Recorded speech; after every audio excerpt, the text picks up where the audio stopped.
send the mic to you. Did you want to introduce yourself before we get started? Well, thank you, guys. Yes, I'm Brett Smiler, and yeah, welcome to the Ramblers of the Roundtable podcast. Thank you for everyone who's come to join us live and who's watching this live or you're watching the replay, and much love and respect for that. And yeah, this is going to be a fun one. So we're going to dig into 3i Atlas a bit. And I mean, I think one thing we can all agree on, there's certainly been a lot of intention and placed upon this.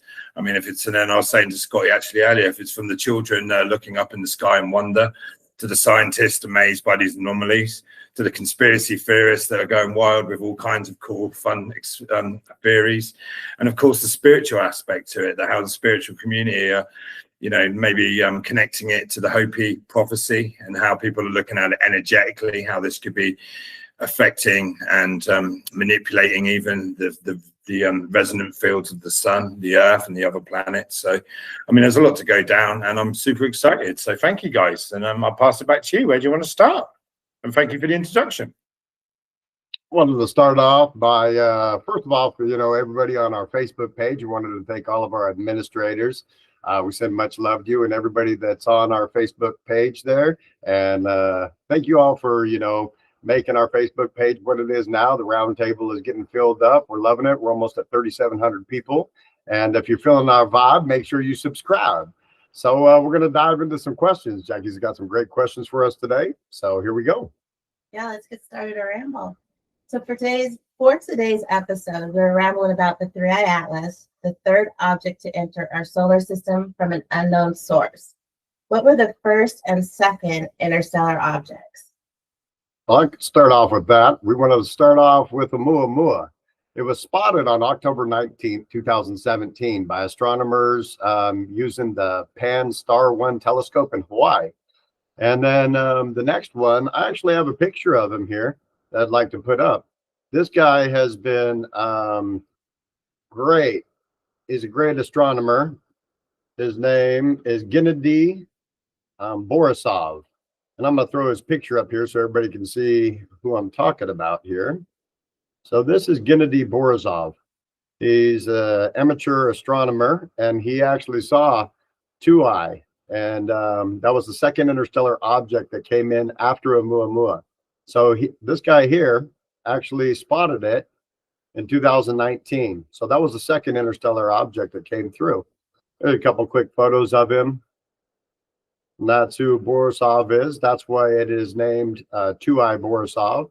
And then you had Oumuamua come in, and then all of a sudden people haven't been talking about it much, but we have recently heard that there is a 4i Borisov. So Borisov here found another one. So I mean, this guy is, you know, really searching out there for us, and it makes science. And like Brett said, there's kids out there. This guy's actually making it possible, and you guys can. I mean, he's making it possible that we see these extra, you know, things that are coming in. We have 2i, now we have 4i. So there's people like him. So it's something, you know, little kids can look up to.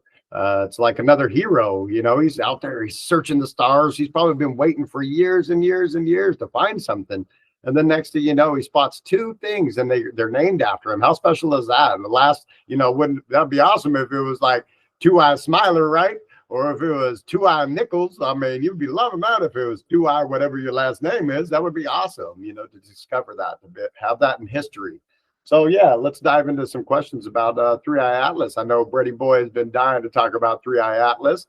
So we just wanted to cover the first interstellar object, Oumuamua. And then the second was the 2i Borisov. And then we had 3i Atlas. And now we have 4i Borisov. So what are some true facts that you've discovered about the 3i Atlas? Yeah, Brett, why don't you take off with some true facts. Well, the word true facts is always a hard thing, you know, because there's always disinformation. And I think with this subject, there has been so many, man. I was seeing some AI videos, which were like of Avi Loeb saying things that were crazy. And I thought, hang on a minute, this is AI. But one thing we can say is the object's unique to any other comet that we've encountered. And of course, this is the fourth, well, this would be in the third, but now you're saying there's a fourth interstellar, which has come from outside into our solar system, into our galaxy. And so it's interstellar, so it's interstellar moving. But that doesn't mean there hasn't been more. These are just the four we've observed. But NASA and other space agencies have observed, let's say thousands of comets, and this one certainly is unique in some aspects, which I'm sure some of you have already heard. One aspect of this would be the size of it. It's huge. Obviously, its content, what it's made of. They're starting to work out now that it's made of mainly nickel and a small amount of iron, where that's being explained as that would be industrial, how you make alloys, so it's almost like an alloy on that sense. And of course, it's like Oumuamua, which also was the first interstellar object that's entered that Scotty was talking about. That seemed to, what they say, had anti-gravitational aspects about it. And what that means is that gravity doesn't seem to affect it. They can go against the gravitational pull. And both of these objects have experienced this. So we can see this object has certainly gone into the orbit of Mars, Jupiter, flown in, and even the sun seems to have no effect on its orbit on that sense, which is very interesting. Of course, the colors it's going, Scotty. I mean, it came in, it was observed as red. It went emerald green. And then perihelion, when it went through perihelion, which is the closest point to the sun, it of course glowed blue. And then it seemed to have more energy as it left the sun, like it absorbed some energy, And of course, there's the tail aspect, which has fascinated both of us. I know that, Scotty, that, it had a backwards tail, the tail was facing the sun, which can happen, actually, can be observed. But it's all to do with perspective and relativity, relative to where the comet is, the sun is, and where the Earth is. So it can be observed where the tail does look like it's pointed towards the sun. But actually, that's an optical illusion from relativity to where you are perceiving it. This one actually had a tail which seemed to point directly charging towards the sun. So there's just a few aspects about it. Of course, there's the wow signal as well, which I'm sure we'll go into. But there's a few just interesting things from my side. So is there anything you'd like to add to that, my boy? Or Jackie? Yeah. So like Brett was talking about here, the size of it, it's the size of Manhattan, when Oumuamua was much smaller. I think Oumuamua, I believe, what was the size? Do you remember the size of Oumuamua? It wasn't like 100. Yeah, I think it was just 100 yards. So the size difference is just amazing. I mean, and then we have the trajectory of it here. I found some clips here too also, not just of the colors, but here it is. You have Mars here, you have Venus, we got Mercury, and then here's the Earth. And you can see Jupiter. It's on a path here. This is Oumuamua. This little white line that's here, that's Oumuamua traveling. And we can actually see it progressing to where it's going to go. And then this is how close Earth is going to be to it. And then we're going to spin around here a little bit more. But there's 3i Atlas right here. So 3i Atlas is going to, as the Earth is coming around, like Brett was saying, there's no magnetic pull. It is on this straight path, and nothing's making it turn, no gravity. And they're saying that the ice projectiles and stuff are what are actually making it speed up. Let me see if I had, thought I had one that's closer to the Earth than Jupiter. No, I guess I didn't. Yeah, that's how it started. Started here, and there was Mars, and here's the sun. That's why we weren't able to see it, because the Earth's here, we can't see it. So it's pretty cool how the size is just huge. And Brett was saying the tail on it. We had just heard just recently too that what was the tail? The anti-tail on it has came back, and they said it came back in full effect. So I mean, this is Brother Brett's talking about. This is fascinating to anybody that's ever dreamed of the stars, that there could be something else out there. Well, within the past, 2017, 2019, 2005, and now we have two in 2005, when, some people just, have been praying for this all their life, to see something else out there that's coming through outside of our solar system. And now we finally have it. So it's just, an awakening time. Two good YouTube channels to check out would be The Angry Astronaut, and I believe it's Stephen Burns, geologist and cosmic dude, and he shows how the sun's reacting. And I was going to ask you, how does the sun react to this 3i Atlas? You hear that, Brady boy?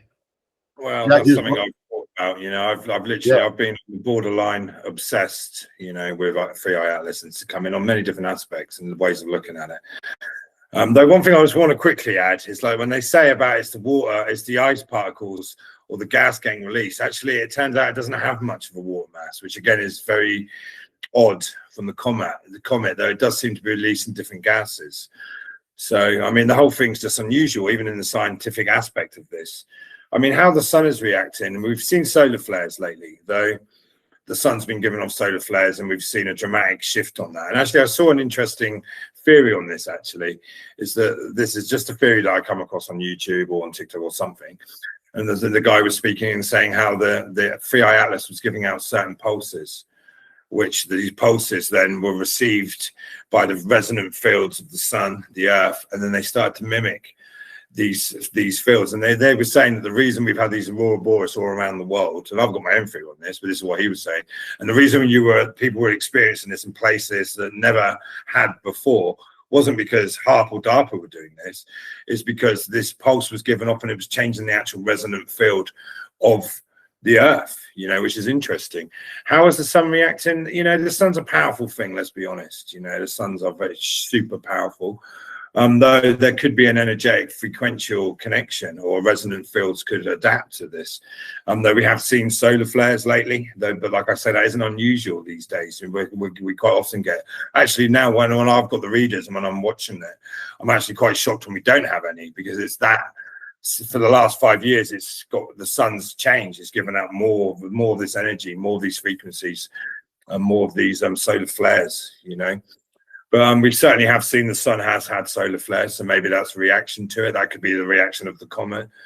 But to be honest with you, I mean, I don't think a comet's going to affect the sun too much, unless it is in some kind of frequency or resonant field. It affects the resonant field. They somehow resonate together. Though I don't think much is going to, you know, that thing could crash into the sun. It ain't going to do nothing to it. Do you know what I mean? Though we can see the comet is not acting how it should do from coming past the sun. Like a lot of the predictions where it break apart, you know, like, you know, for the size of it, when it went through perihelion or this kind of building up to that and beyond, but instead it actually glowed blue, and they took the light readings and it was blue. And what does that mean? That means that it was burning hotter than the actual sun. So this thing's either reflective, and also it's sped up. You know, it's sped up after this, which should be equal input out. The energy input and the energy output should be equal. Though this is now showing that it's absorbed energy from the sun, is using that to speed up. And like you said, some of the explanations to this is like it's the water vapor or it's the ice vapor, right? Though when they've actually broken down what it's made of, there's hardly any water. So I think it's like 2%. No, that might not be correct. So you could easily check that, but it's a very small amount of water on it, actually. So yeah, I'm not sure what you think about the sun, how it's affected the sun. Though I would say it might be causing the solar flares. It might have a resonant field, but we can certainly say that the comet has not reacted how the sun's influence should have had on it. That's for certain. Back to you, Sky. Yeah, a great one to check out, Jackie had mentioned, was Stephen Burns. He has a great podcast or a show that he does. I don't believe it's podcast, it's just a show. Anyway, a channel. You can go watch his channel, but it's awesome because he's the one that showed, and Jackie and I first, had seen the 4i Borisov. Well, he actually shows pictures of radar for the sun. And it shows these huge solar flares going off as I almost said Oumuamua, 3i Atlas is behind the sun. And it's showing these huge, plumes of plasma going out. And they do say that the sun can cause different like mood swings. If you're having headaches or anything, it could be from these solar flares that are happening, and sleeplessness. These are all little aspects that can happen to you from the solar flares. And is 3i Atlas causing these? In some parts, like Brett is saying, it's not.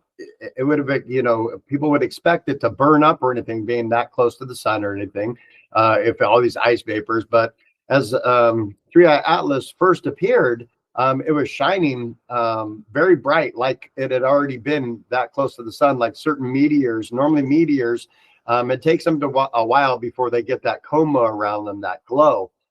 Before they actually start glowing, they get closer to the sun.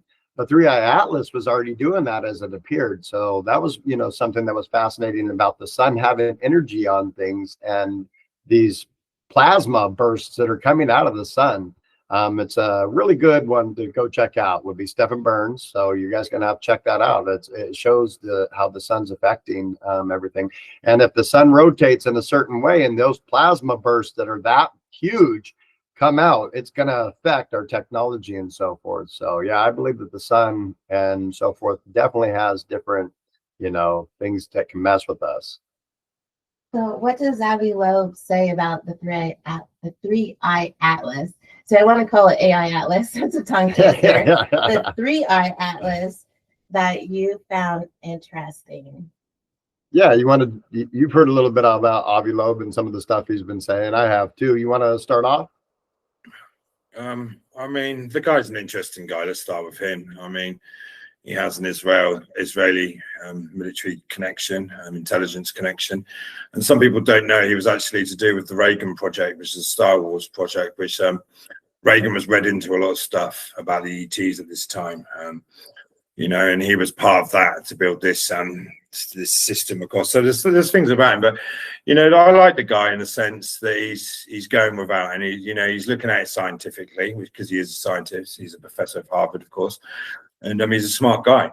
And though he's predicting a lot of it, he can see. You know, I don't know which ones he said so much. I mean, there's so much to it. I mean, I could, you know, a lot of the stuff I've already said actually was on that. You know, because he's obviously gone into it, but the color changes of it, the size of it, the material of it, you know, there's this, where do you begin with it, Scotty? Is it, you know, it's the thing is interesting, the object is interesting on it, just a scientific aspect. That's why scientists scratch. And they're not all saying it's an alien craft or it's alien technology, though I think all scientists would agree it's not behaving like it should do, which of course, you know, grabs my attention when something isn't like that. From what he said specifically, you know, you give me a hard question here, actually, Jackie, because there's so much. You know, I'm just going to stick with the size of it, really. You know, the size of it is unique. What it's made of is unique. How the whole thing's acting, really. I mean, I can't pinpoint that down to one thing that amazes me more than any other. You know, I suppose just the fact that the attention. I don't know, Scott. This is probably not the right question for me, because my mind's like there's 100,000 things I could say. You know what? I don't know. No, that was great. That's great, bro. And yeah, like with Avi Loeb, though, you know, he had said too about Oumuamua that it was probably a satellite. And do we resonate with some of what Avi Loeb is saying? I would say definitely. Some of the stuff that he's saying, like Brenda just said, three-eye atlas is showing different, you know, things that a normal meteor that, you know, our astronomers see is doing. It is acting totally different than, like Brett had said. Even I think it was China had seen, or Japan had a little video, and it showed, you know, three-eye atlas, like Brett had said, it sped up, and it had like a big speed up, not just from like ice bursting and you know, making it propel faster. It was actually, you know, fast. And the crazy thing is that it slowed down to the speed that it was going. So how does this huge object have just ice bursting, and then it takes off hauling butt? And then what's slowing it down? Because space doesn't have, you know, there's no gravity out there. So what's slowing it back down to that speed that it was going? You know, very fascinating things that, you know, Avi Loeb is talking about out there, and, you know, saying that there's a 40% chance that it could be, you know, extraterrestrial. I mean, that, you know, that's fun. I mean, it's such a fun time in 2025 to see all these interstellar things coming, and this thing's huge. So it's fascinated everybody. So do you want to dive into some of the crazy conspiracy theories and possibilities of what it is? We sure do. We love crazy conspiracy theories. Some people say it's a ship with draconians coming to make a meat factory. What do you think? Yes, we've heard that. I know me and Brett have we've kind of joked about that. You know, if these objects, especially if this three-eye atlas the size of Manhattan, bro, was full of Dracos or draconians or whatever coming to kill us, like me and Brett talked about, they would have took a straight path. You wouldn't fly all the way over there and like, we're going to do a sneak attack. What's the point of a sneak attack? I mean, if there were draconians coming to kill us, Yeah, I'd be on a straight path. Me and Brent were like, yeah, I'd be on a straight path, straight for Earth. We're going to destroy you. We're going to bam, slam into Earth, destroy most of you, release what, you know, all of our drones to kill all of you, and then we're going to eat you, you know. So that, you know, that's a funny conspiracy theory, because no, I absolutely do not believe that Dracos are going to eat us. And if they do, good luck with that, because, you know, I do have a gun. I am love and light, but me and Brady Boy, you know, we're dragons, we're Knights Templars. There ain't no way we're going down without a fight. But do you want that as, you know, your future, your timeline? We sure don't. We sure like the other side of it. So as far as me, how about you, bro? What do you think about that conspiracy that the Dracos are coming to eat us? Yeah, I mean, I would say that in some aspects they've already done that every year. The timeline in humanity, though, I don't think that's anything to do with the Dracos. You know, I'm not even sure it's like an actual craft. It could be. You know, I mean, you know, there is science to that. But like you're saying about the scientific look on it, like the 40% is artificial, you know, and they've come to that calculation because of these anomalies. And then, you know, each one of them is like a 0.5% or 1% chance. And when you add these up, then it becomes something that is something strange. And I think that's certainly true. It's something strange. I mean, there's some mad theories about it, and I love the intention and placed upon it, and how it's activating certainly different groups of the consciousness. Like I said in the opening statement, you know, there's different aspects to that, from a child's, you know, imagination to a conspiracy theorist like we're talking now, to a spiritual look, or to the scientific. But every aspect of that is interested in it, you know. I might certainly wouldn't say it's Draco technology. No, it doesn't seem to act like a Draco technology does. I mean, there's many theories of what it could be. Of course, we've got the Anunnaki. The Anunnaki theory was Nibiru returning on it. They used to calculate this in shards, which is interesting, which maybe we'll talk about when we do the Anunnaki episode. But there could be Nibiru returning. This is the sign that this is coming first. And the Nibiru is stuck in an orbit of Earth to do with a binary star system. It's a very interesting theory, this. And that this is the time that it's returning. And then we're seeing these first objects come in. And behind it, it's following Nibiru, which would be the Sumerians would have said the gods, you know, the creators. So that's a fun theory. I mean, you know, there's definitely acting weird. I would say that. So there's something to this. And I've looked upon it in so many different aspects. I've looked upon it in this, could it be a craft, or could it be a civilization maybe?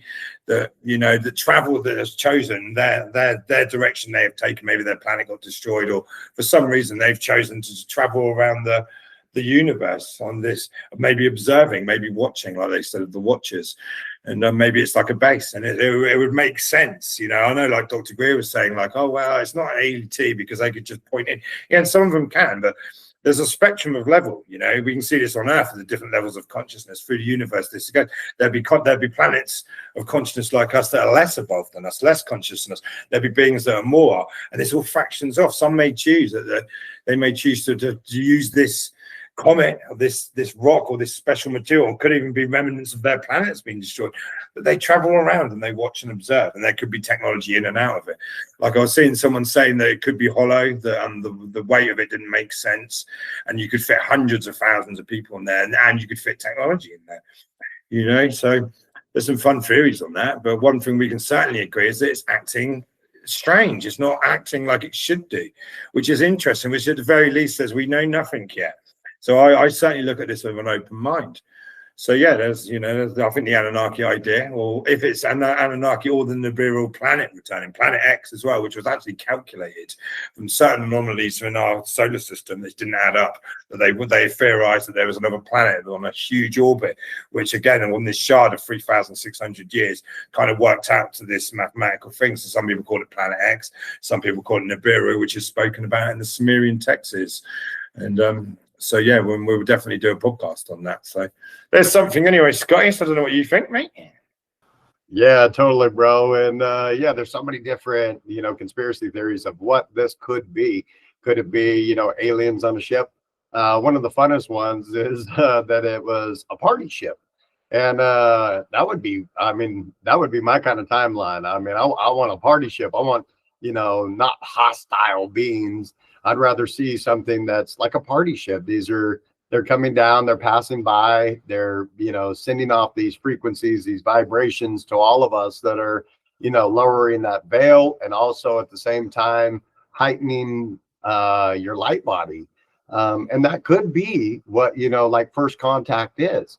Everybody was expecting this Oumuamua, 2-eye, and now you have 3-eye Atlas, one of them to come down and land on Earth and be first contact.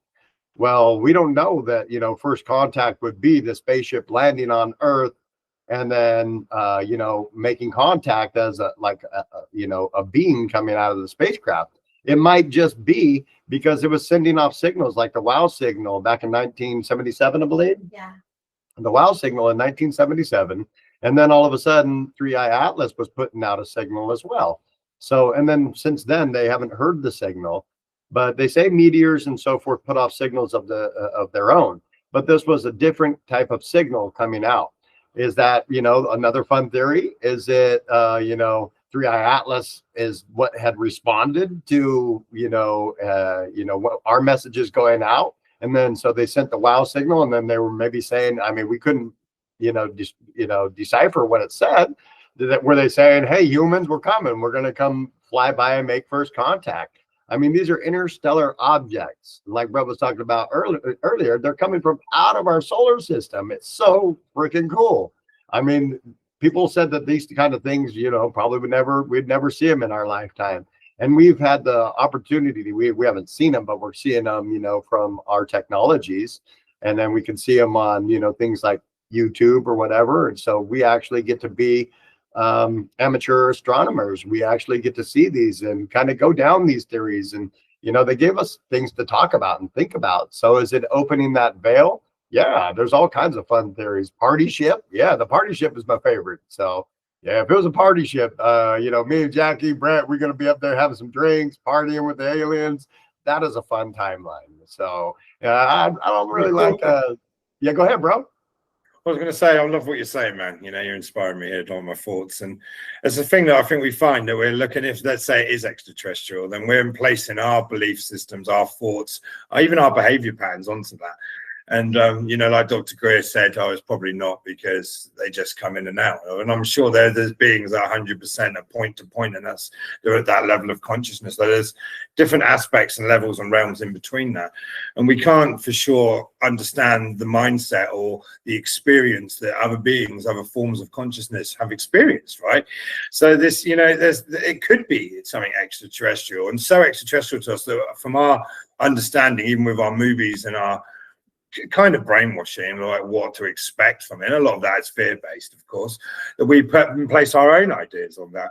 And this could be a way of them communicating, like you're saying, that to them they might be openly communicating with us on their level of understanding that we just can't quite grasp, and we can't say what all these other different species are doing. Though I am convinced, and I am 100% sure, as I'm sure many people watching this are, that the universe is full of fractal life, all different kinds of life forms of consciousness experiencing itself in different vibrational states and frequencies, So it's hard to say, it's not extraterrestrial, or it is.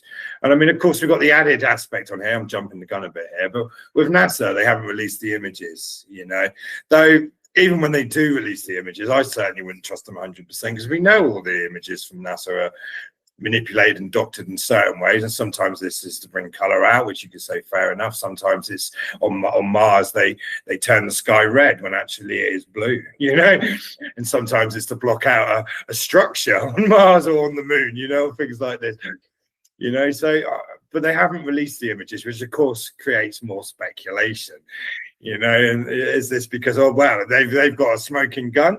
Or is this because it is just a comment, but for some reason they want the consciousness to get into the imagination to think about this for up and coming times of disclosure, when it becomes more accepted and understood that, no, we're not alone in the universe, So, yeah, I love what you're saying there, mate. Very inspiring. And yeah, I totally agree with you. So I just wanted to add that point. So I'm ready for another question. I got something else funny to tell you. Yeah, I got something else funny to tell you. So Avi Loeb, another fact about Avi Loeb. So he's contacted NASA. And he's been reaching out to NASA. He's a top scientist. You think NASA would want to talk to him. And instead, nobody's responded. The main NASA guy never responded back to him. Now, here's the fun one, Brett. Kim Kardashian wanted to know some fun things about Three Eye Atlas. So she reached out to the head of NASA, and they responded back to her. But they're not going to respond back to Avi Loeb. I mean, come on. This is one of our main scientists. I mean, what more do you want? I mean, you're going to respond to, Influence. an influencer. Yeah, that's a word I was looking for. You're Matrix 101, my friend, and this shows me that we're Yeah. in some kind of matrix installation some system because it makes no sense. And forget Avi Loeb, right? There's many scientists and people that want to see these images, that want to work on these images as it's passing through, and they want the data. Why not just release it? You know, I know they use the government shutdown, but Kim Kardashian, baby, with that big ass, she could get it. Exactly. Avi Loeb was funny. He said that Kim Kardashian can come over to his team and he'll tell her all about Three Eye Atlas, because he's like, we know more about Three Eye Atlas than they do. And so he was like, Kim Kardashian, why don't you come over to us?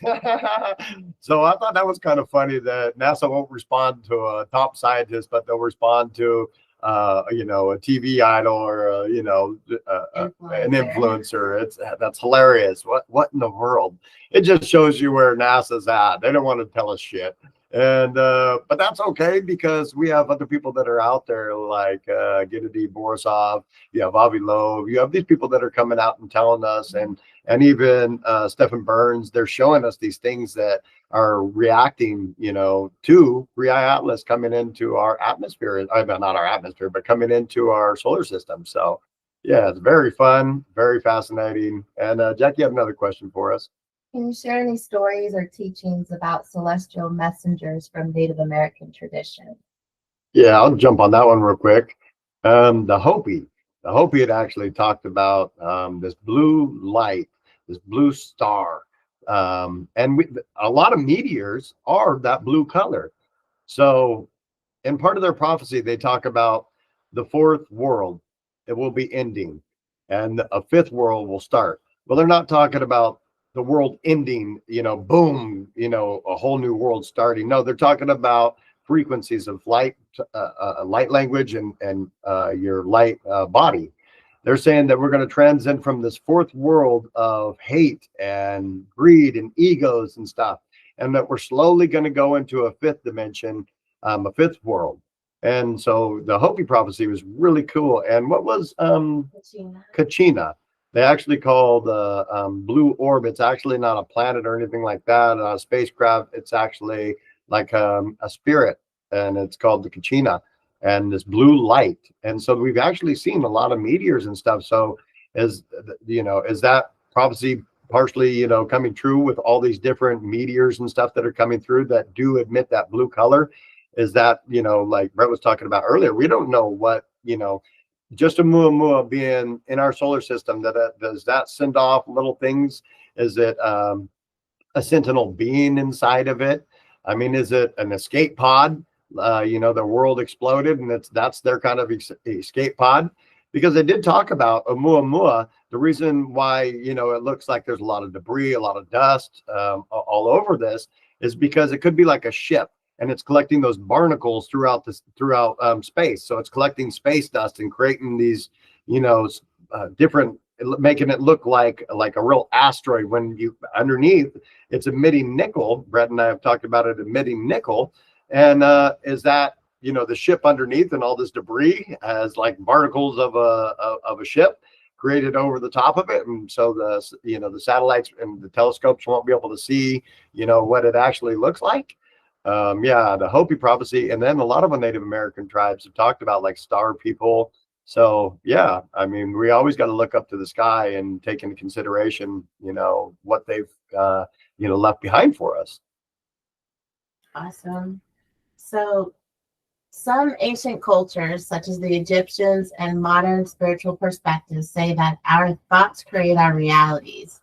Based on this concept, do you think the three-eyed atlas is to be determined based on one's thoughts and vibrations? Well, I'll take that one, Scotty. And yeah, I love that idea. And actually, Jackie and I have sort of spoke about this together, like as we've been talking about it. And I mean, it's the true phenomenon. This we must understand that we are here observing, but also co-creating the reality. And this is something that's been kept secret from us as a people, as a consciousness, because obviously that gives us power in creation. That's why there's so much manipulation, and like certain people are talking or speaking that they are silenced, and they're silenced or humiliated or put down or even killed. God bless Charlie Kirk. But this is why, because there's an observable effect. So we have the double split experiment, which I'm sure many people have heard about, and there's so much information on this. But it's a double split, and they send a wave particle, a wave through it. When it's not observed, it's always a wave, and the wave goes through the split on both sides. When observed, it becomes a particle. So then it becomes a particle, and it may, if you're not giving attention onto it, the particle may go either side, and it will be around the 50-50 mark. Now, if you put your intention, or a group of people put their intention on the left split, the particles, 80% of them will go to the left, which I would say, yeah, we are co-creating the reality. But it's a paradox that we are observing, but also co-creating. And what's co-creating it? Our attention, like you say, our belief systems, our frequencies and our fields, they all interact and they have resonance together. So I would say 100% that is possible, but it depends on the intention already in place on this object. If this object is just a random rock, then that could be more the case that consciousness could evolve it or change it.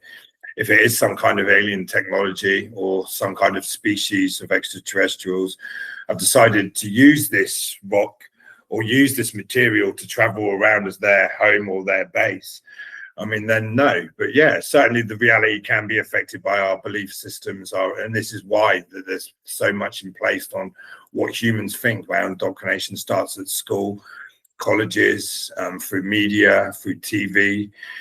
So yeah, I would say 100% of the consciousness, then I think they were bang on with the ancients understood that.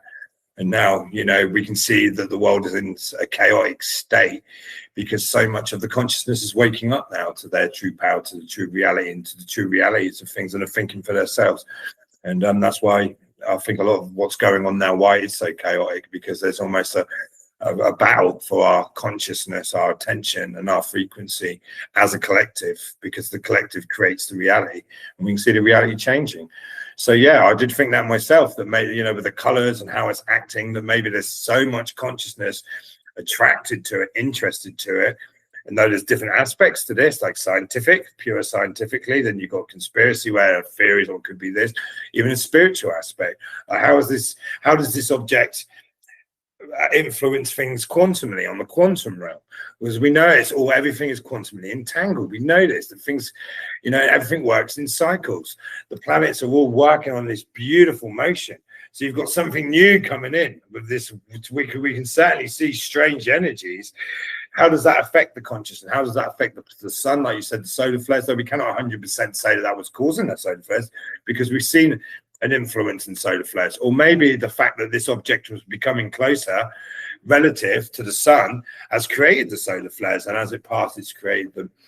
It's an interesting concept to go down, but I would certainly say that consciousness is not only observing. We're not just born here observing everything.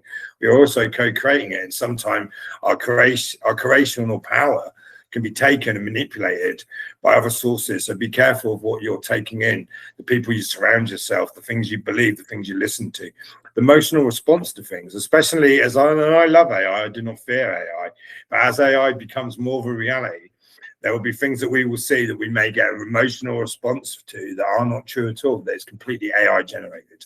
So I've gone a bit on a tangent there, but beautiful question, Jackie. What about yourself, Scott? Do you think the same? Or?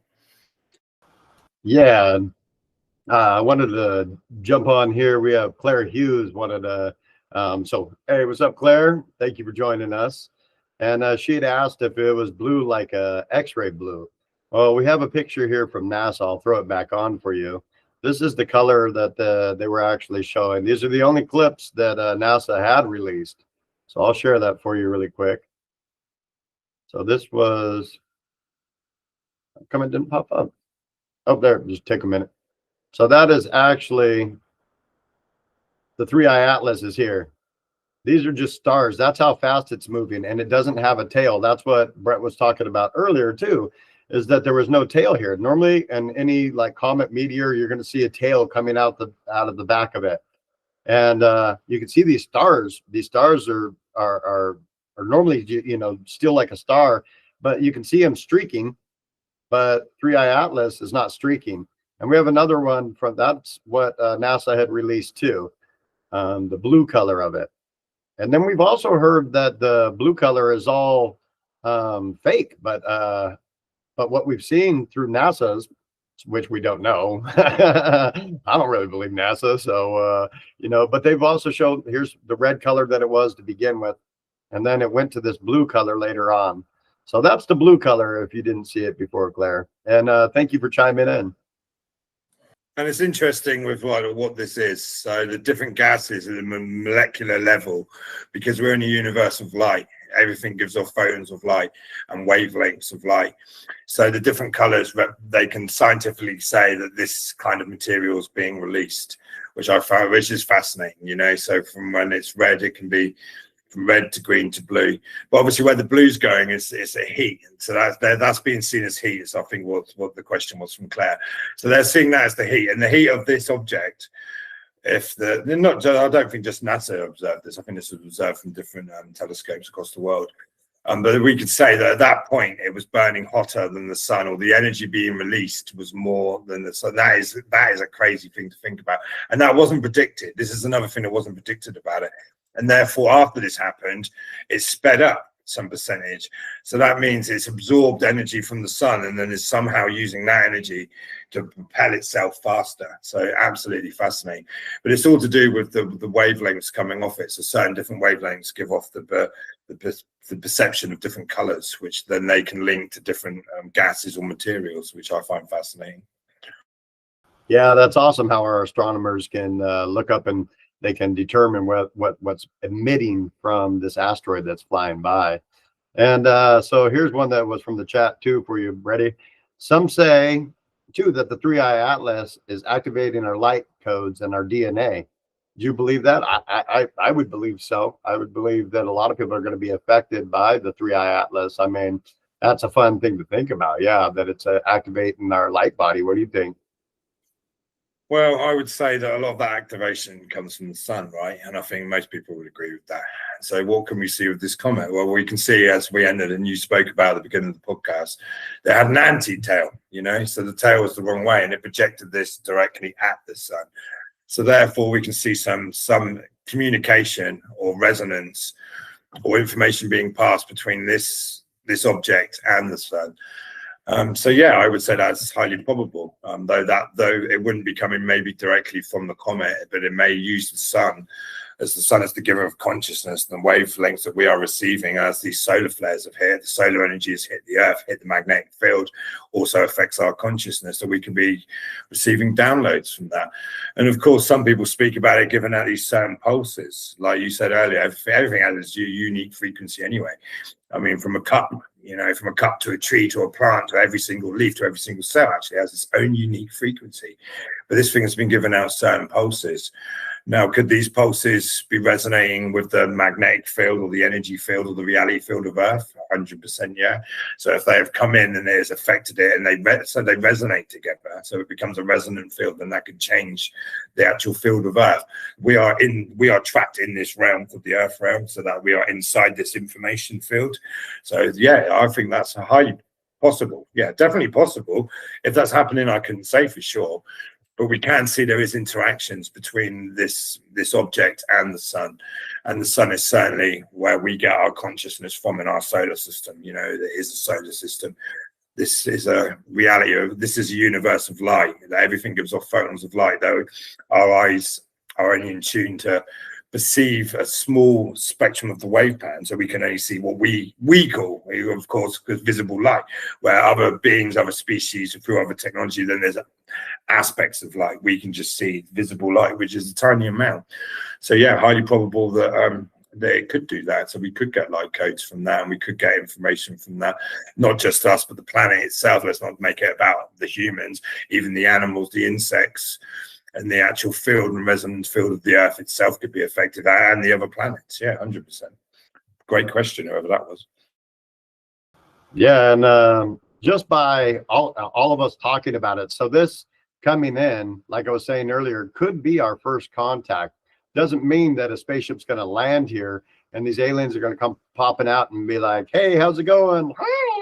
Missed you guys, let's party. Yeah, we don't think that's really, that might not be the first contact. The first contact could be just it flying by and heightening our DNA codes, our light bodies. And that could be a first contact. We don't know exactly what, an extraterrestrial being, thought of first contact is. Is it them just passing by and sending off, codes, light codes down to us and emitting these light codes? And everybody's going to perceive it differently too. Everybody's going to be activated differently. Some people may just totally reject it.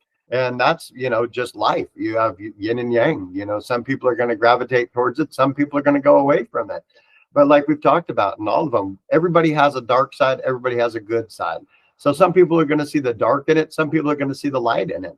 And as far as, I know the triangle here, Brett, Jackie, and I, we're going for the light side because we definitely want to send out light and love to everybody. And we want to be on that party ship. We don't want to be on a warring time frame because several other people have talked about too. If this three-eye atlas was coming to kill us, it would have just came straight down and, just took us over. There would, why would they fly away?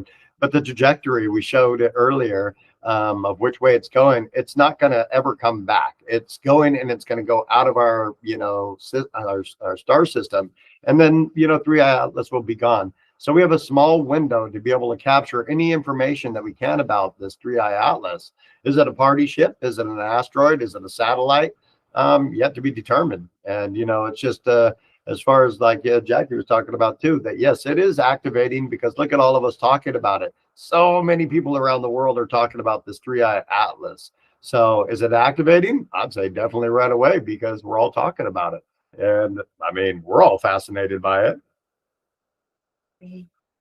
And the information is always evolving on this. It is a mystery. Yeah. And then, so we're going to have information on this coming through for a while. So I'm sure that we're going to have to talk about three-eye atlas again because we're not done. It's just passing by us now. And like I said earlier, there's a four-eye Borisov. But Brett and I were talking about, and I was trying to explain too, people are saying, is it a probe? No, it's actually not a probe. Scientists have actually been seeing that the three-eye atlas is really far out. And then you have four-eye Borisov that's flying pretty much in tandem at the same trajectory as it. But it is so far away that if it would have spit it out, we would have definitely seen some kind of, propulsion moving. Depends on the technology though, Scotty. If it was using point-to-point technology, then it would just appear. So just wanted to throw that into you, mate. A little curveball for you, boy. Yes, indeed. Yes, they could have just portaled it out because we don't know. Like Brett just said, we don't know what kind of technology this thing actually has. What's inside it? Did it send out one like a smaller probe ship to be able to see us better? Because they're like, hey, I think we heard some noise down there, and it's taking a look at us as it's passing by us. Will it stop or anything like that? That would be pretty crazy. What if it stopped, bro, and all of a sudden started facing towards Earth? It was like, wait a minute, we hear something down there on that tiny little planet. Well, that would be a happy day for me, my friend. And like, I mean, you're spot on with what you're saying, Scott. I love what you're saying. And I mean, we can't perceive if these were extraterrestrials or this was some kind of probe. We can't perceive that they're going to come straight down to the White House or they're going to come straight here to destroy us. They might just be sending it through to observe us, to give out some things that they know that we're going to see, and maybe see how the consciousness acts. Are we ready yet? So yeah, I love what you're saying, man. And I mean, like you're saying, we've got the closest point that's going to be passing to Earth, or visible point, is going to be the 19th of December. So I actually spoke to my dad the other day. I was on the way home from work, and I was like, mate, where's the telescope? He's like, oh, actually, I've got it out, dusted it off, Brett. So I'm like, right, man, around that time we're going to set up, and all we got to pray for now is they're not spraying the skies of chemtrails in Scotland, you know, that it's a clear night, and like we can get this, because in Scotland it's like in the summer it's like twilight nearly all the time, so it's always light.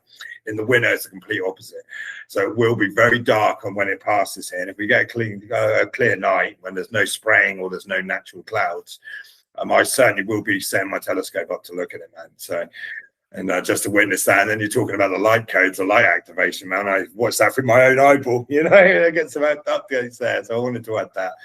But yeah, fascinating object for sure. There's no doubt about that. And like you're saying, it certainly is activating the consciousness, because people are, it just shows where the consciousness and the awareness is. And I love the different spectrums to it, you know, to the scientific, and, you know, the scientific energy to it, because it's acting differently. So it's interesting to them, to the kids that are thinking about it, actually looking up in the sky instead of looking at their phones or their tablets or their PlayStations or whatever other consoles available. They're looking up in the sky and they're using their imagination. That's beautiful. And you've got the conspiracy theorists, man. It's Draco, it's the Anunnaki, you know. Or you've got the spiritual connection where they're looking at it quantumly, where it's coming in, and we're moving into the age of Aquarius, that quantumly and resonantly and energetically through these subtle frequencies and the quantum realm, that it's affecting the solar system, therefore the sun, therefore the planet, and it's all changing us and activating us. I mean, whichever aspect you're looking at, fair play to you, you know, and keep an open mind is what I would say. Who knows, Scotty, you know? Most definitely, bro. And you know, before we wrap up here, we got some questions in the chat. Hey, what's up, Stephen? Thanks for joining us, brother. And yeah, December 19th will be the time here. I got a picture. December 19th will be the closest time that 3i Atlas will be close to us. So here's a little picture. And let me move this window out of my way. But yeah, you can see here, there's 3i Atlas. And here's Earth. So we're going to have a pretty good shot straight across to it. Here's our chance to check this out before it just leaves and never comes back. I mean, we don't know if it's ever going to come back. I mean, that's what we're predicting, is that it's going to pass by and never come back, according to its trajectory that it's taking. But like Stephen was saying, yes, on December 19th, here it is. Here's Earth, and it's away from the sun. Finally, we can actually get a good view of it. So, you know, astronomers and everybody, I'm sure, are just gripping to their telescopes and to the, you know, anything that they can find to be able to take these pictures and see it. Yeah, definitely, bro. I mean, December 19th is when everybody needs to grab their telescope and just, you know, take a chance of seeing this thing. It's awesome. Awesome time. So I thought I'd share that really quick, too. And were there any more like you said, Scotty, wouldn't it be something if around this time, when it's the closest point to Earth and it's all being observed, the thing stops, it goes, dear, it starts flying towards us. I mean, what a fantastic thing. And I mean, yeah, beautiful, mate. I love your thoughts. Sorry, carry on. I took you off your talk there. No, and then we wanted to talk about, too, that we are working on, and if we can get it worked out with no kinks, we're going to do the mass meditation coming up. I believe we're going to try and shoot for 12/21. 12/21. It's going to be on a Sunday. So if everybody wants to join in, we're going to get everybody that we can think of on from all of our ramblers to everybody else, that hopefully we can get this mass meditation going on, and sending out that good energy. So Peace. yeah, World peace and love and unity. world peace, unity. And yeah, we'll be doing that mass meditation. Hopefully we can get it arranged, and hopefully everybody can join us on that too. So is there anything else that you wanted to cover on 3i Atlas?